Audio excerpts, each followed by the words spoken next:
Bersyukur padamu Tuhan atas kasih-Mu dan bermazmur bagi nama-Mu yang kudus,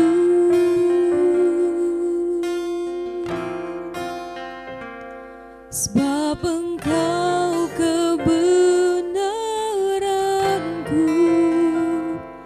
padamu ku percaya, betapa mulianya Tuhanku, ku rindu menyatakan, tinggikan dirimu mengatasi langit, kebesaran-Mu Tuhan mengatasi bumi, tinggikan dirimu mengatasi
To you are King, for from you are royalty. To you are King, for from you are royalty. To you are King. You deserve the glory. Terima kasih Tuhan. Terima kasih. Dalam nama Yesus kami berdoa. Mari kita berdoa. Terima kasih Tuhan, kami mengucap syukur pada saat waktu yang indah ini kami boleh bersama-sama untuk menyembah Tuhan. Dimanapun kami berada saat ini Tuhan, di tempat kami masing-masing, kami percaya Tuhan kami tidak terbatas oleh ruang dan waktu yang mampu menjamah kami. Kapanpun kehendak Tuhan boleh terjadi dalam kehidupan kami. Kami ucap syukur Tuhan. Sebentar kami akan mendengarkan, sama-sama belajar akan firman Tuhan. Tuhan urapi, sembunyikan di balik salib-Mu, supaya hanya kemuliaan Tuhan yang kami dapat muliakan, kami dapat saksikan. Demi namanya Tuhan Yesus Kristus kami sudah berdoa. Haleluya. Amin. Haleluya. Shalom saudara-saudara yang dikasihi oleh Tuhan, dimanapun Anda berada, di tempatnya masing-masing ya.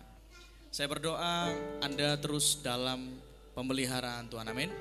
Saya percaya bahwa Tuhan terus melimpahkan anugerah-Nya, kasih karunia-Nya bagi setiap kita. Dan jangan pernah bosan untuk mengakui bahwa kita ada sampai hari ini. Semua karena kemurahan Tuhan. Semua karena kasih karunia Tuhan dalam kehidupan kita. Amin. Haleluya. Dan di tempat kita masing-masing, walaupun kita terpisah ruang dan waktu, seperti saya katakan tadi, Tuhan kita tidak terbatas oleh ruang dan waktu. Dimanapun kita berada, ketika kita mendengarkan sharing firman Tuhan dan merenungkannya, firman Tuhan akan bekerja dalam setiap hidup kita masing-masing. Puji Tuhan, saat waktu yang indah ini, izinkan saya berbagi kepada kita semuanya. Saya ingin berbicara mengenai penyembahan. Haleluya. Jadi saudaraku, bagaimana kabarnya kehidupan penyembahan kita? Di tengah-tengah situasi, kondisi yang sampai saat ini kita masih melihat belum pulih ya, kita lihat. Kita masih dalam suasana situasi pandemi dan kita terus menjalankan himbauan pemerintah bahwa kita harus di rumah saja. Dan banyak hal yang kita jaga. Bahkan rutinitas kita ke gereja pun dibatasi sedemikian rupa. Sehingga kita harus berdiam di rumah. Dan pertanyaannya, apakah ketika kita di rumah kemudian kita berhenti untuk menyembah Tuhan? Ya. Saudaraku, menyembah Tuhan, bicara tentang penyembahan itu sangat luas. Saya tidak punya banyak waktu untuk bicara, apalagi kalau saya mau bahas dari terminologinya, apa itu penyembahan dan sebagainya. Nah saya percaya kita semua tahu, kita sering melakukannya. Terlebih kita berkumpul bersama saudara-saudara kita di gedung gereja. Ingat bahwa gereja itu bukan tentang gedungnya, bukan tentang tempat parkirnya yang luas. Alkitab katakan bahwa kita adalah gereja, bait Allah. Amin. Jadi sebenarnya kita bukan datang ke gereja, tapi kita datang sebagai gereja. Nah ketika waktu kita dibatasi, biarlah firman Tuhan ini boleh direnungkan, boleh menguatkan kita lagi, mengingatkan kita lagi bahwa kehidupan penyembahan kita tidak terputus dengan keadaan situasi seperti yang sedang terjadi saat ini. Haleluya. Nah saudara, menyembah Tuhan itu sangat mudah kita lakukan. Biasanya ketika kita dalam keadaan yang aman, situasinya stabil, normal, nah seperti itu. Kalau mau memuji Tuhan, menyembah Tuhan, haleluya, puji Tuhan, terima kasih Tuhan. Tuhan itu hebat, Tuhan itu baik, amin, haleluya. Begitu mudah kita memuji Tuhan dalam keadaan yang normal, yang stabil. Mungkin sesuai semua dengan harapan kita, ekspektasi kita, semuanya aman lah gitu. Tapi saudara, bagaimana kalau misalnya situasi dan kondisi itu yang sedang terjadi itu tidak sesuai dengan apa yang kita harapkan atau kita pikirkan, apa yang kita bayangkan. Nah, seperti contoh situasi seperti ini. Ada pandemi yang sedang terjadi di waktu-waktu ini. Nah, ini kan ya secara jujur pasti kebanyakan dari kita banyak yang mengalami sedikit kesulitan ya daripada kondisi sebelumnya. Ketika belum ada situasi ini, mungkin kita menjalani hari-hari dengan normal, stabil. Tapi ketika datang situasi yang sulit ini, banyak hal dalam hidup kita menjadi terpengaruh. Contohnya aspek mungkin perekonomian. Mungkin ada di antara kita yang sedang dirumahkan, penghasilannya jadi berkurang atau susah. Nah, saudara, itu satu aspek. Belum lagi nggak tahu nanti mungkin situasi yang lain. Mungkin kalau mungkin misalnya secara kebutuhan Anda terpenuhi, mungkin Anda mengalami situasi yang sulit di dalam hal yang lain. Mungkin contoh dalam hubungan, mungkin hubungan dengan anggota keluarga atau dengan rekan kerja Anda atau dengan bos Anda atau dengan siapapun. Atau mungkin Anda sedang mengalami sakit, penderitaan, kesulitan, apapun itu.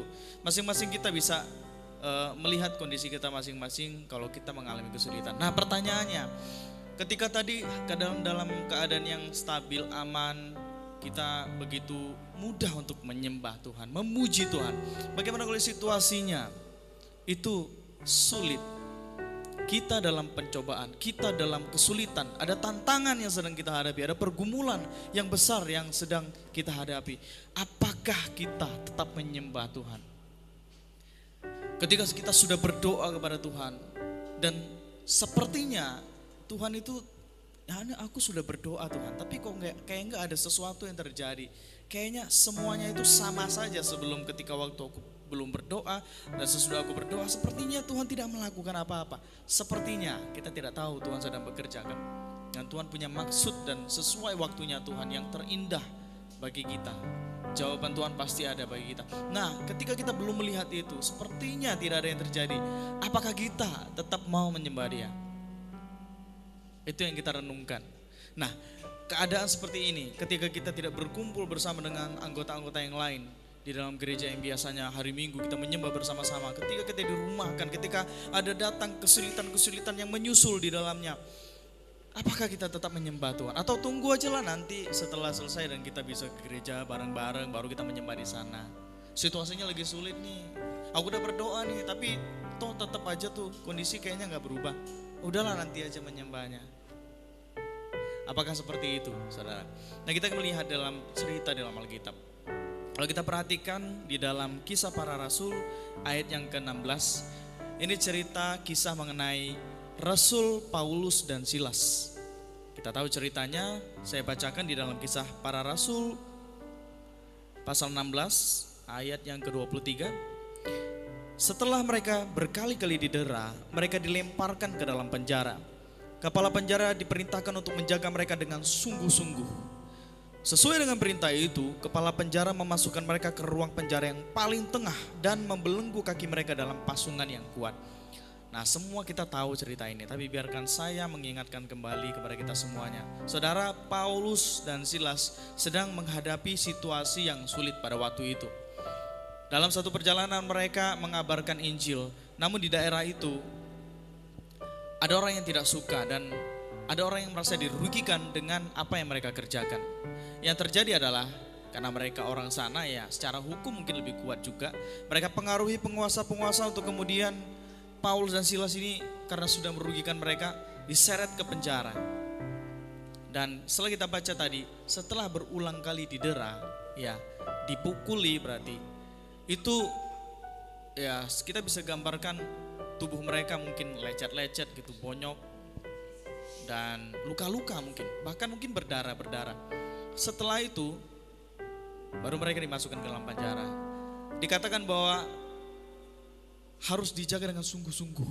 Makanya mereka berdua dimasukkan di dalam penjara di bagian yang paling tengah. Artinya di sekeliling mereka juga tetap ada ruangan-ruangan tahanan-tahanan lain yang sedang ditahan di sana. Nah, saudara, mereka dimasukkan di sana, lalu kakinya dipasung dengan belenggu yang kuat ya, dibelenggu ya. Jadi itu situasi yang sulit pada waktu itu yang mereka sedang alami. Nah, saudara, kita lihat yang terjadi selanjutnya. Ketika hari mulai malam, ada sesuatu yang menarik yang tidak biasa yang terjadi, yang mereka lakukan. Ya mungkin mereka secara manusiawi mungkin bisa berkata satu dengan lain. Mungkin Paulus bisa berkata kepada Silas atau sebaliknya. Aduh, ini kita Kalau tahu gini mungkin aduh kita nggak usah pergi datang ke sini ya, karena kita menderita gitu. Ya kan, menderita, harus dipenjara dan sebagainya. Mungkin kayaknya udahlah, mungkin ada penyesalan secara manusia, mungkin bisa berkata seperti itu. Tapi saudara, itu tidak terjadi.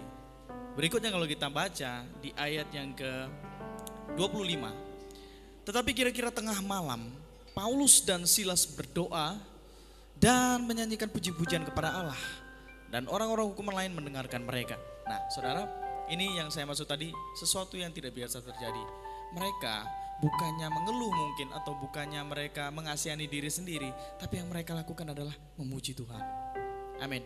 Dalam kondisi mereka yang babak belur, ya mungkin didera sana sini, kemudian mungkin dengan wajah yang mungkin tidak nyaman untuk mereka berkata-kata memuji Tuhan, tapi mereka lakukan itu. Mungkin tahanan yang lain di sekitar berpikir, ini ngapain lagi dua orang ini? Kayaknya begila ini mereka. Udah malam gini aturan tidur gitu kan. Malah nyanyi-nyanyi, mereka malah memuji Tuhan. Udah didera, udah babak belur, memuji Tuhan. Ya, itu secara logika kan tidak masuk akal. Tapi saudara, kita melihat di sini bagaimana mereka memuji Tuhan. Amin. Memuji Tuhan. Dan ayat 26 kita saksikan. Akan tetapi terjadilah gempa bumi yang hebat, sehingga sendi-sendi penjara itu goyah. Dan seketika itu juga terbukalah semua pintu dan terlepaslah belenggu mereka semua. Haleluya. Nah, saudara, mereka mengalami kesulitan, mereka mengalami penderitaan itu, tapi mereka tidak berhenti untuk memuji Tuhan. Penderitaan mereka tidak menghentikan mereka, tidak menghalangi mereka untuk mereka tetap memuji Tuhan. Karena mereka kenal siapa yang mereka sembah, siapa yang mereka puji. Dan berikutnya kita lihat bagaimana Tuhan hadir di tengah mereka. Tuhan menunjukkan eksistensinya di tengah-tengah mereka. Tuhan bela mereka, amin.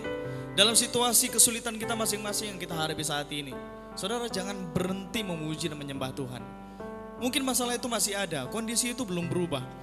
Tapi lihatlah kepada Paulus dan Silas. Mereka ketika memuji Tuhan bukan ketika itu mereka belum dibebaskan, tapi mereka memuji Tuhan. Jangan tunggu masalahmu selesai dulu baru kamu memuji Tuhan. Pujilah Tuhan, sembahlah Tuhan dari saat ini saudara. Seperti Tuhan tidak melakukan apa-apa, itu menurut kita, tapi kita teruslah memuji Tuhan. Saya percaya ketika kita terus memuji menyembah Tuhan dalam kondisi apapun dalam hidup kita, ada mujizat yang terjadi dalam kehidupan kita. Amin. Untuk itu dimanapun saudara-saudara semua yang dikasih oleh Tuhan berada, jangan berhenti untuk menyembah Tuhan apapun keadaanmu. Amin. Karena Tuhanlah yang layak untuk dipuji, Tuhan yang layak untuk diagungkan, disembah untuk selama-lamanya. Haleluya.